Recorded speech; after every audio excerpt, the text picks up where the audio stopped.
what is your why and purpose behind what you do? What does your brand stand for? Share that knowledge and information and success that you've had with those around you, because everyone getting that much better helps us all get that much better. You all have different stories. You are not the hero of the story. You are the guide helping the hero achieve their goal. Don't be afraid to really show who you are.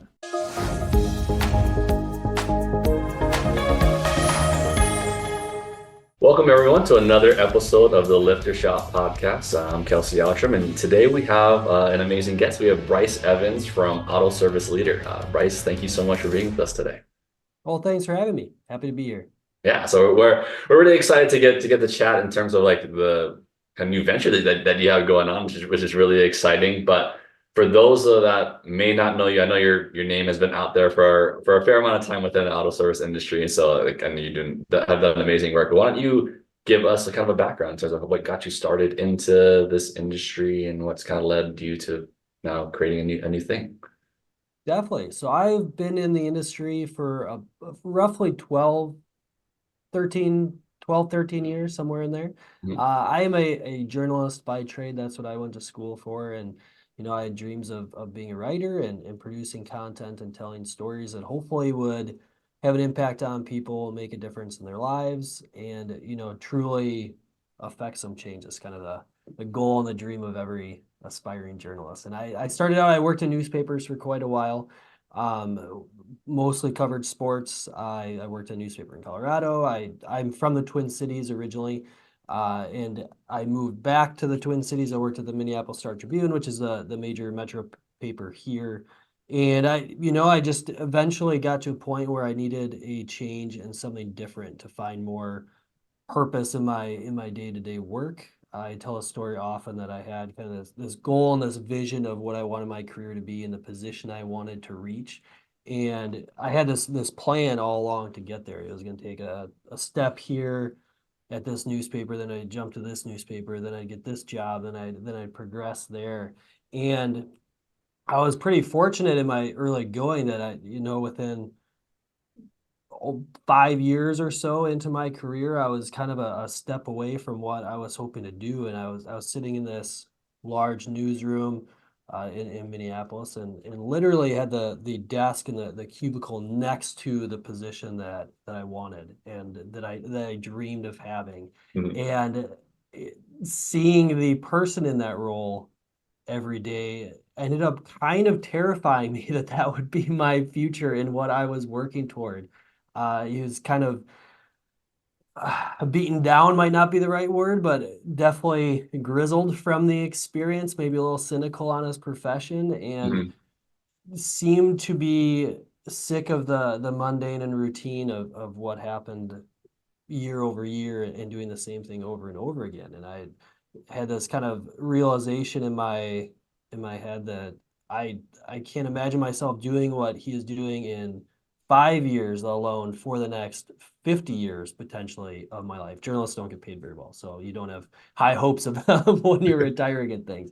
And I needed a change. I needed to do something different, and I needed to create work that I felt could have an impact and make a bigger difference. And I just by chance found the opportunity to work at a publication that was just about to launch. I hadn't really worked in magazines. I'd edited some in the past, but nothing on a regular basis. They were annual or quarterly, things like that. And this was a chance to work in a monthly publication that was just about to launch, that was meant and produced to have this larger impact and to help people in their businesses, help people in their lives. Of course, this was a publication in the automotive industry that everyone here is listening is probably very familiar with, and hopefully if you do know me, that's where you know me from. So I jumped on there in 2012 as we were launching this publication and helped build that out and helped grow that. I wrote the first several issues, almost every single story in it. I was the editor there for close to 10 years, and just progressed through it. And it's where I really came to appreciate and truly love this industry. I am someone who is, you can kind of see behind me, I have some Cubs stuff in there. My family's originally from Chicago, so I've always had this, uh, I guess, appreciation for the underdog and Mhm. a little bit of the chip on your shoulder of the little guy trying to make it and beat the big guy and the David and Goliath and the independent business going up against the conglomerates. That whole mindset, and that's something that really spoke to me in this industry, and seeing the people who worked so hard to build out these family businesses and do the things that they were doing and to push forward in an industry that does have a lot of challenges. And you have consolidation, you have these large conglomerates coming in, buying up and commoditizing the industry that many people built their reputations based on trust and experience and all these things. And you see this industry, and it's hard to not get passionate about helping these people. And so that's where my career progressed for the next 10 years or so, is really focusing on that, looking at those causes, trying to help people, trying to create products and different things that could have that type of impact. And I reached a point where I felt the opportunity to do something even more, meant going out on my own and trying to do something different to help the industry. And that's eventually where Auto Service Leader was born. The idea behind it and what we are launching is to have a member-based, a subscription-based media brand for the auto service industry that Mhm. truly puts the audience above everything else. Traditional publishing focuses a lot on advertising. There's nothing wrong with that. That's how hundreds and thousands of brands have been successful over the years and do a great job producing content. There's some in this industry that do a great job producing content. But at the end of the day, when everything is based on advertising, based on the advertiser, you aren't putting your customer, which is your audience, first. And they're not at the forefront of every decision you're making. So what we are trying to do is to flip that model on its head and have the audience be our main focus in everything that we do and all the decisions that we make, from the way we produce a magazine. We're going to print, and as we're recording this, is December 20th. We go to print in about 12 days. And when this does hit people's mailboxes in January, hopefully you'll see and feel that difference of what I'm talking about. It's going to be on heavier quality paper. It's a perfect bound book, nicer ink, all these different things that don't really mean anything to people. But hopefully when you feel it and hold it, and it's this heavier, more focus on the content and the photos in here and the people that are being represented, that this is something you can hold up and feel not only proud to be a part of, but proud of the industry that you work in. And it hopefully it will be indicative of the great people that are in it. Yeah. Um, and in addition to the print publication too, obviously we have the whole digital element to it as well. And that's where we're hoping to truly have this greater impact on the industry than you would see typically in a magazine or trade publication or certain things. Is that we have this digital membership hub. You sign up, you become a member, you get access to, we already have hundreds of videos on there of tangible, actionable steps that you can put into your business and help improve. There are written pieces on there. There are downloadable resources like SOPs, templates, guides, things that people can take and put right into their business, hoping that this can be a true resource to people to utilize as kind of the on-demand place to find the answers to the troubles that they have in their business. And, putting it all together, hope is really to create a infrastructure in a place that has this holistic model to really serve the audience in all the ways that has been missing over the years. Yeah, no, I absolutely love that. Thank you so much for sharing a lot of all about your journey here to now. Yeah. In terms of, I know you mentioned like the focus on the audience, but I'm curious in terms of like, have you leveraged other like owners or other people? I know you also mentioned just videos and SOPs that download. Like, I know both of us aren't like people that actually run an auto repair shop, and so they're like, okay, Right. I want to make sure that they know who is creating all these different things as well. Definitely. Well, yeah, so we are creating it internally based on the information, the interviews, and the resources that we have in the industry, which is our network of shop owners and operators. I've been fortunate enough, and the rest of my team has been fortunate enough to be in this industry for a while and know and understand. I mean, maybe probably closer to thousands of the industry's highest performers and what makes them successful, what makes them tick, how the strategies that they've used to overcome the failures that they've had, and what might have caused them. We take that information, we utilize interviews that we do with them, and we share that with other people. one of the biggest things in the industry and any small business and even myself, and I'm sure you as well as an independent business owner, you find yourself all the time, you understand the problems that you're facing, you understand the challenges that are out there, and you know other people have those same challenges too. And some people find the solutions to succeed and some don't. And the difference is the access to that information and being in the room with someone who can share that with you.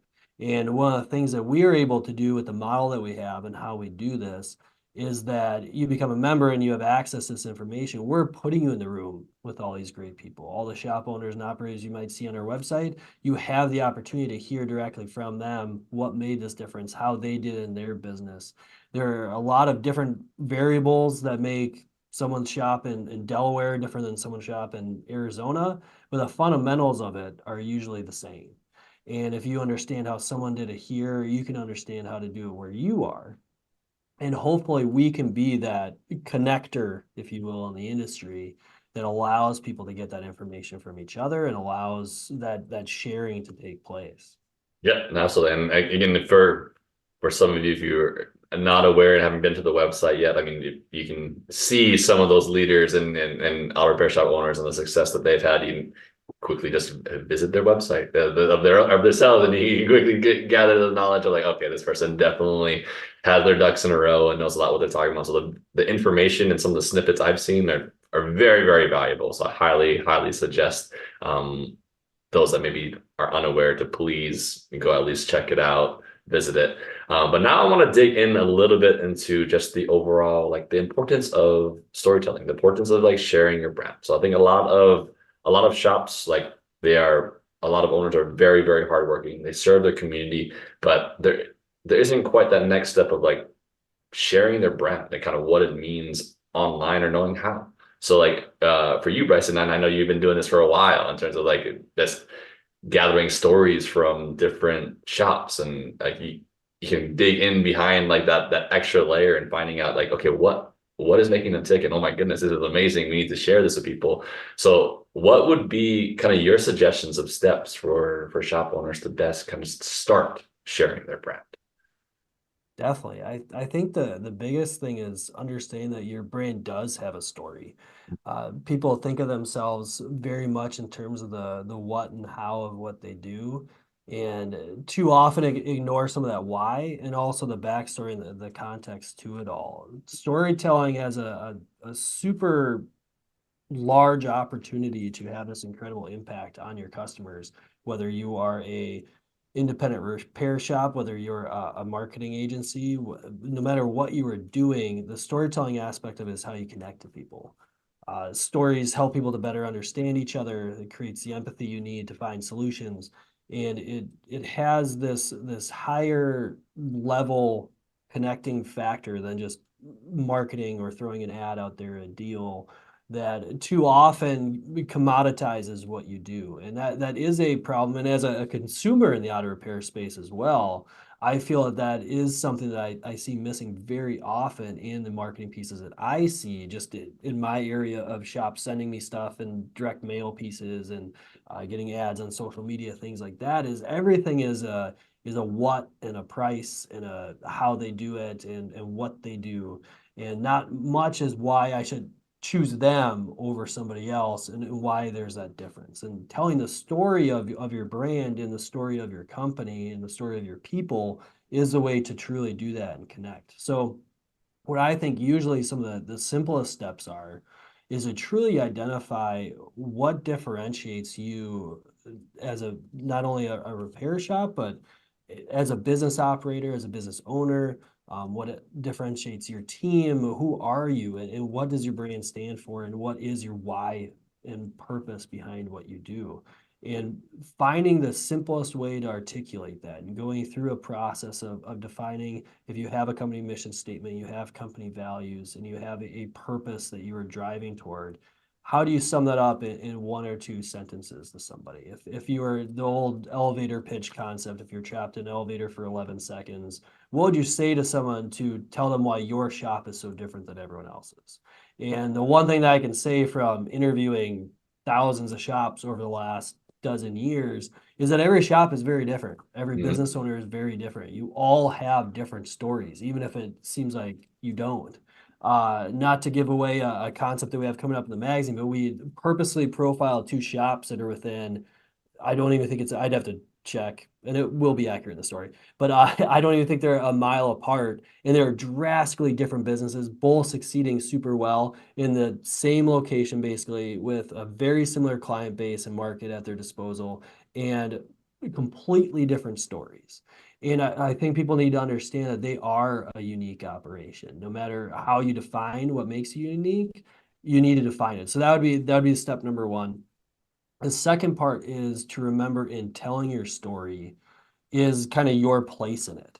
Mhm. And there's a good book called Story Brand. If people haven't read that, I would recommend they read this. I'm blanking on the author's name, so I apologize for not giving him credit. But one of his big premises and how he explains how you tell your story to other people is to remember that in the story, you are not the hero of the story. You are the guide helping the hero achieve their goals. So if we throw in like a Star Wars analogy, you're not going to be Luke Skywalker. You're going to be Obi-Wan Kenobi probably. Mhm. Hopefully that resonated with someone. But is the if you understand that you are the guide in helping someone to achieve what they need, it becomes easier then of how you tell your story, how you shape that, how it evolves, and how it can have that impact. So then you're focusing on as the guide how you get the person from the state that they're in to the state you can then get them into by offering your services and work. So in a repair shop, most of the time, like when I go to a repair shop, I'm not excited to get new brakes. I'm not excited to get an oil change or to have whatever fixed on my vehicle. I'm excited to be able to have my vehicle not have issues so I can go do the other things in my life. And so explaining to the customer how what you do and what makes you different helps get them on the road and keeps them safe and lets them not worry about their vehicle because you have it covered for them. Yeah, no, I love the two steps, and I love how you mentioned that like every story is unique. Because I think a lot of individuals are like, well, I know someone else has done exactly the same thing that I've done, or maybe like Right. they have a mentor that they really they've followed exactly what they're, and there's nothing wrong with that story out in the slightest. They're like the road to success is different for every single person, but I think understanding that why of like, okay, why are we doing this as a shop to begin with, like, and Oh, then for like really sure. then ingraining that belief in the team, and then naturally when you ingrain that belief in the team, every other customer starts to feel that. And so I think that's the difference as like as an auto service leader, I guess, in terms of being a proper leader of your shop, and setting yourself apart. And so for me, and taking that next step. So I think a lot of individuals, I mean, haven't even taken that first step in terms of like, okay, why am I doing this? Like, and writing it down. I think that's a huge step. So if you haven't done that yet, figure that part out. I mean, it's not the easiest thing at times. You're just like, hey, wait, well, am I just doing this for financial reasons? Am I doing this because my family has always been like, I've been a part of the shop my whole life, or whatever it may be. Like, just write that down, start with that, and then take baby steps from there. But what would you say then, like to the people that, okay, I have the why, but I don't think anyone else knows my why, and I don't know how to communicate that why. So like, what would be those steps then, at that point for those individuals? Definitely. I think there are a few simple things that can happen. And one, obviously, in today's day and age, every shop has a website, every shop has social media. And I think getting that across through there helps a ton. And either if you have it succinctly written out to where you could just post it and have it as a big thing on your About Us page, have it be a big thing that the headline of your site is what you stand for, who you are, what you do, making it the forefront of all of it. No one goes to a shop's website being like, oh, I need to make sure that they do engine work, or I need to make sure that they do transmit. This is gonna make me seem like I know nothing about cars. Make sure they do X, Y, Z. Like you're already going there because you know they do X, Y, Z. I'm trying to decide if they're the shop I should go with, as opposed to the shop that's down the street, as opposed to the shop that's down the street from that, as opposed to the one that I just drove by today, and trying to choose between. So what is truly going to make you stand out from those other ones? It's showing who you are and why you're there and what makes you different. So if you're a family-owned business carrying on that legacy, that needs to be at the forefront. You need to tell people that. You need to make sure they understand if your why is because you've had hardships in your life and you want to be there for the people in your community and make sure that they can get on the road and do these things and XYZ, that needs to be the language that you're utilizing. And you can do it through having a very straightforward written on there. You can do it in more indirect ways of showing the ways you help the community, fundraisers you do, community service that you do, even just that you're a member of the community yourself. Social media items that I feel like people should show more of is, if you're the owner of the shop and you coach your daughter's softball team, post pictures of you helping with your daughter in softball, showing that you're a person in the community that's helping. People want to connect with that. I think there is, especially in younger generations, there's a huge pushback against the larger corporate chains and that mindset and people wanting to localize where they're spending their money and who they're supporting and show people that you're that person, that you're out in front. Even if you're not an owner that's involved day to day, your team is involved day to day and you can showcase that as well. People want to do business with other people. It's not just the brand itself and it's not just the services that you provide. It's the people that they want to connect with. So find any way you can in those first touch points, your website, your social media, those will all come through in Google search and things like that. And people will find that then when they see you. Yeah, no, absolutely. I think one thing that people maybe are hesitant of, or like, I don't want like almost my life to be on broadcast all the time. But I Yeah. mean, naturally, with the point of being with an owner and the steps that you have to take, I mean, there's nothing. You don't come off as being like, oh, this showy person. You're just like you need to have those moments where no one else saw, but we want other people to see that vision and that brand that you are creating, and like maybe it's not yourself that's doing the videoing. Maybe it's just someone else that like in the shop that's taking those videos and things like that. And that's totally fine to do. But that consistency in which you're relaying that to the community. Because like yes, it's great that you're doing these things, but if no one knows, then I get like there's nothing else that's gonna pull them. That like yes, that individual person and you want to build that word of mouth. But again, if you're not making the effort to show that level of word of mouth, no, why is someone else going to go out of their way to do that too? You're not creating any sort of platform that makes it easy for everyone else to see like how much good that you are accomplishing within the community. So I think it's hard getting over that hurdle for some individuals because it does feel like I don't want to be that person. I don't want to get, especially like only the younger generation is on social media and I don't need to be there, but like those people are eventually going to be like owning cars too and needing help and getting that fixed. And so like Yeah. you got to continue to just resonate with the audience and you don't need to be fake. It's not about like, oh, we need to do this thing to be like, no, it's like in moments that you know that this is just natural things that we do, you share that. That's a huge step forward than really what most other shops are doing. So Definitely. And an owner doesn't have to feel like they have to be the person who's the face of the business always too. If yeah, it's not your personality and you don't want to do it and you have someone else in your operation that could do a better job of it, then that's fine as well. The big thing is just focusing on that all of these elements are what your brand is. Your brand is what's representative of your company to your audience and to your customer base, not what your logo is or your colors are. That's part of it, mm, but everything you do is a part of that brand and is a part of how your customers are going to view you. So just thinking in terms of having all of that match up with who you are and what your why is the key, much more so than thinking you have to be the person at the forefront posting funny TikTok videos or things like that. 'Cause that's not going to be most people's strong suit. yeah, I've never even had TikTok on my phone, so I'm same. one to, well, yeah, I'm one to say I have no idea what is even popular on there. But it just being consistent with who you are as a company, as an organization, who your team is the bigger thing than worrying about putting yourself out there personally. Mm.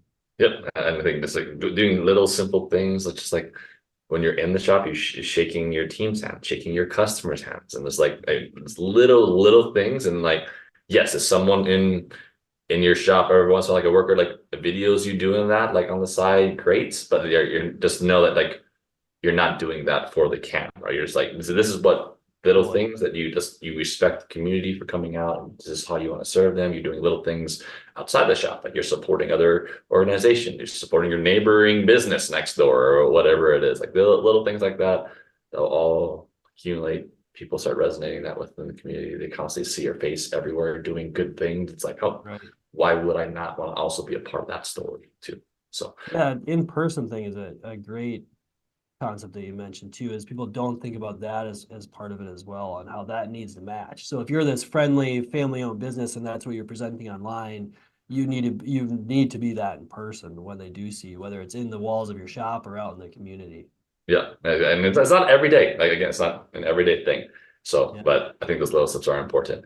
I just had a random thought pop into my head, and I figured, I'm going to ask it. So, some people that are hesitant to like, I don't want to be that face. And then I thought of like, okay, well, what's the thoughts around like having a sort of mascot or having like a sort of a different figure that represents the shop. So I'm assuming you're in your history of you as you've entered tens of shops. I'm hoping that you've experienced this once or twice. What are your thoughts behind like people creating a mascot and like the efforts it takes to then make that the brand?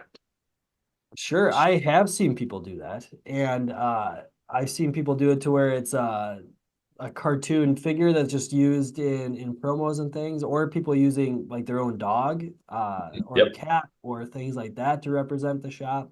And it seems to be effective. I think the biggest thing is it being authentic to who they are. Mhm. If having your dog be the face of the business is something that fits with what you're saying and everything else you're doing and who you are and the inviting atmosphere of the shop and all these different things, then that's great. There's a shop here, and I'm in Minneapolis. There's a shop here in the Twin Cities that for a long time had a cat as kind of its calling card, and it made them very recognizable. People remembered it, and people liked the idea and the vibe that you go in there and there's a pet in there. It feels like you're at home, and instantly when they walk in the door, they feel that brand coming through. And Mhm. so it can have a great effect, and it can be a very large positive for a shop.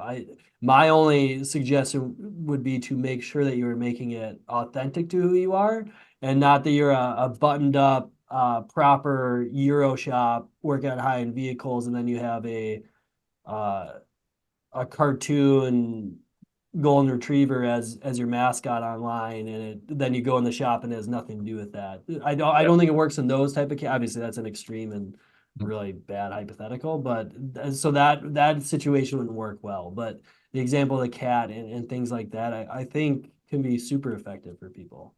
Yeah, so I agree as well. I'm glad to hear that there has been success. I mean, I've seen success around, but there are definitely going to be steps that you have to take to make that shift for people to recognize the mascot or whatever it may be, and like that does take absolute effort.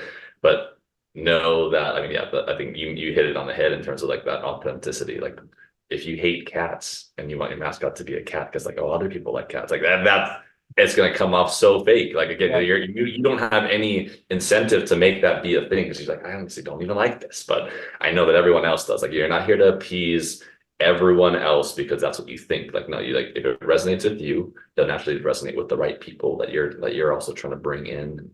It's yeah, kind of snowballs from there. Right. Definitely.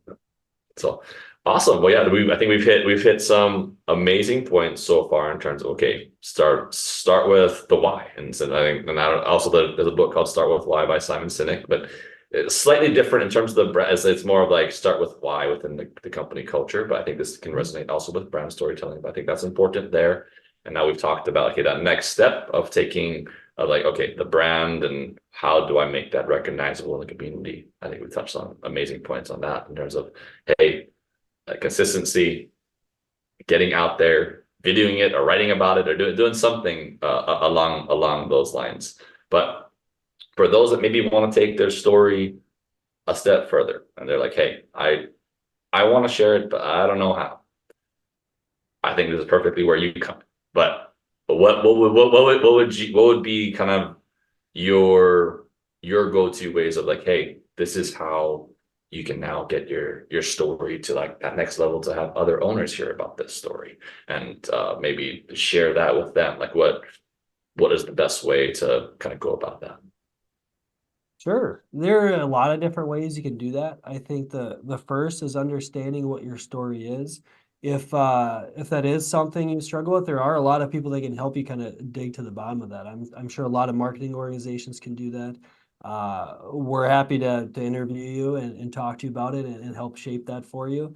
Mhm. But the big thing is making sure that you understand what separates you, what you have to offer other people as that guide. And you mentioned even just sharing among other shop owners, in that all of us learn so much from each other all the time. And what you have learned is beneficial to other people, whether you think so or not. It's always funny because we reach out to talk to people and they're always shocked that we would want to talk to them, and they're like, well, I don't do anything special at all. And then we do this interview and then we come up with a story or we post videos and they're surprised by, like, wow, I look like I know what I'm talking about. And we're like, yeah, that's why we reached out to you. You know exactly what you're talking about. And you have this thing to offer other people. Anyone who's had any semblance of success or overcome obstacles in their life or in their careers has that story to share that's going to help someone else, because other people are inevitably going to have the same issues, the same challenges, and have to go down a similar path that you went down. So remembering that and understanding that and accepting some of that, I guess, responsibility of paying it forward, I think is the first step. And then after that, it's being able to define that story, what you think you have to offer and where you can do that. And there are a bunch of different places you can. There are media brands like Auto Service Leader. There are others in the industry that are great too. They you can share some of those stories through, but you also can do it through the simple act of being parts and active in, Facebook forums that are for the industry, and sharing some of your story and what you've gone through. You can share it through blogs on your own website. You can do it through coaching organizations and being part of 20 groups and being part of other masterminds and networking, and really just focusing on anytime someone that there's a platform that you can utilize to where you can help someone achieve that next step or find that solution, that you're there for it. A lot of people are often afraid of reaching out to shops in their market or in their area or their city, and their competitors and things like that. Well, there are a lot of cars on the road. No one can fix every car in their market. They Mhm. won't ever have the capacity to do it. And you're better off if everyone around you is also operating at that same high level of ethics and morality in their work and how they treat customers, and doing repairs the right way, charging appropriately, making money, being a profitable business, because then you're on an even playing field in competing. If you're all doing things the right way, then it truly is just about your own story, what you offer as a team. It's not about being undercut by price. It's not about people cutting corners and doing repairs. It's not about weird marketing gimmicks that maybe aren't super ethical. If you can raise up everyone around you, that gives you as a high level operator a much better opportunity to shine through in what you do, because you're changing the whole perception of what your market looks like and what the customer expects. So if everybody is offering these great things and you can do it at just that much higher of a level, the customer is going to see and understand that much more. Yep. So No. that was a bit of a tangent, but that's to say that you shouldn't be afraid to share that knowledge and information and success that you've had with those around you, because everyone getting that much better helps us all get that much better.